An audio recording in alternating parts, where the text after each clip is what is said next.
Voilà, pour cette méditation, je propose avec vous de relire un épisode de la vie d'Abraham assez connu, peut-être de le regarder sous un angle un peu différent. Nous nous situons en Genèse 14. Vous pouvez mettre une pause à la vidéo et lire le chapitre dans son intégralité.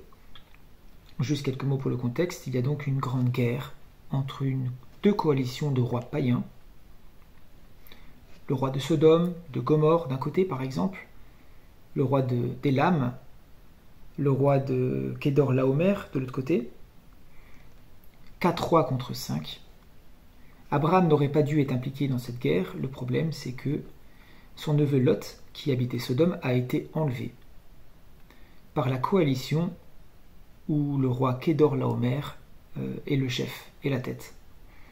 Abraham prend 310 de ses hommes, il attaque de nuit, il récupère Lot, sa femme et tous ses biens. Et donc on arrive au verset 17, après une grande victoire. Donc comme Abraham s'en revenait après avoir frappé Kédor-Laomer et les rois qui étaient avec lui, le roi de Sodome sortit à sa rencontre dans la vallée de Chavé, qui est la vallée du roi.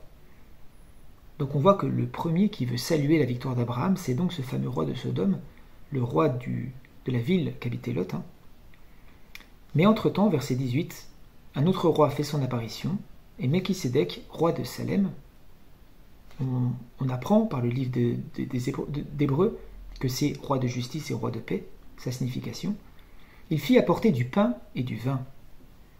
Or, il était sacrificateur du Dieu Très-Haut.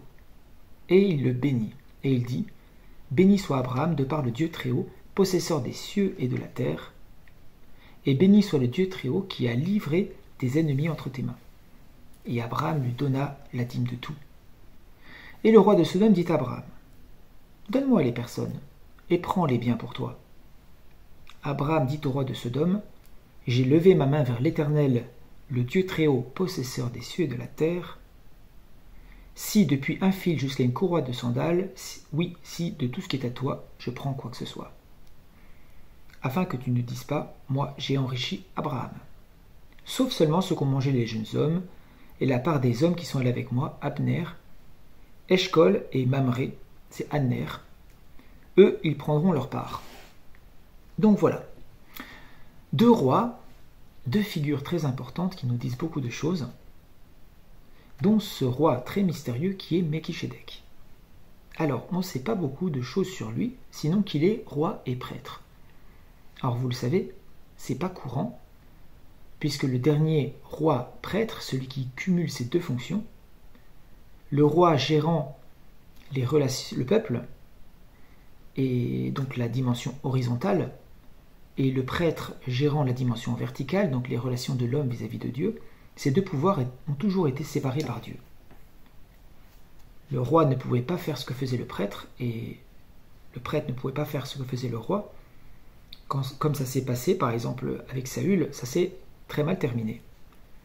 Et Jésus est un roi qui est prêtre, et nous sommes en lui un royaume de prêtres. Nous sommes ce sacrificateur selon l'ordre de ce fameux Melchisédek, et non plus selon l'ordre d'Aaron. Donc il apporte du pain et du vin à Abraham. C'est sur ce point que je voudrais attirer votre attention. La référence à la scène est évidente, mais essayons d'imaginer ce qui s'est passé. Ils ont certainement mangé et bu ensemble. Il y a donc 3 personnages dans cette scène. Abraham, Melchisédek comme intermédiaire, roi prêtre, et Dieu, le Dieu Très-Haut. Et Melchisédek bénit Abraham. Il le bénit pour 2 raisons. En tout cas, de la part du Dieu Très-Haut qui possède les cieux et la terre. Dieu possède toutes choses. Et ce Dieu qui possède toutes choses bénit Abraham. Et il bénit le Dieu Très-Haut qui a donné la victoire à Abraham. On comprend dans ce passage que cette victoire n'a pas eu lieu sans l'intervention de Dieu, l'intervention miraculeuse de Dieu qui a offert la victoire à son serviteur. Et Abraham lui donne la dîme de tout. Abraham s'appauvrit un peu pour honorer ce personnage qui vient devant lui. Le roi de Sodome, par contre, lui, il propose à Abraham les biens, la richesse. En échange de quoi? En échange des personnes. On comprend aisément que si Melchisédek est une figure du Christ, le roi de Sodome est vraiment une figure du diable. Le roi de Sodome n'est pas intéressé par la relation, il est intéressé pour avoir des esclaves. Certainement des esclaves sexuels, quand on connaît un peu le caractère de Sodome. En tout cas, il est prêt à immédiatement enrichir Abraham, en échange de quoi il récupère les personnes. Et Abraham, heureusement, décline absolument cette deuxième offre. Donc on voit que dans le royaume de Dieu, à travers Melchisédek, la chose qui prime avant tout, c'est la relation. Cette relation entre l'homme, cet intermédiaire mystérieux, et ce Dieu qui possède toute chose. Les richesses ne sont pas là dans l'immédiat, mais elles sont là par la foi, car Dieu est celui qui possède toute chose. La victoire, elle n'est pas attribuée à la force d'Abraham, elle ne reçoit pas de récompense, elle est attribuée à Dieu. Par contre, pour le roi de Sodome, il n'y a pas de relation. Ce qui est important pour lui, c'est d'avoir des esclaves, des personnes qui lui sont aliénées. Et pour ça, il est prêt à enrichir tout de suite, à nous couvrir de biens. Est-ce que cette offre du roi de Sodome, on peut y être confronté dans la vie? Moi, je pense que oui. Sacrifier sa famille, ses enfants, au profit d'une carrière, se compromettre avec le mal pour gagner beaucoup d'argent, il y a de multiples manières cette offre peut se présenter dans notre vie.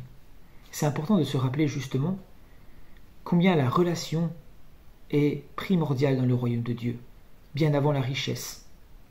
Et Dieu désire partager avec nous cette relation. Jésus, en tant que roi, il l'a dit, « Je ne boirai plus du fruit de la vigne jusqu'à que j'en boive avec vous dans le royaume de Dieu. » Il désire partager ce repas avec nous. Voilà, sur ces paroles, je vous laisse continuer la réflexion. C'est des éléments qui méritent d'être approfondis. Et je vous souhaite à tous une excellente semaine. À bientôt.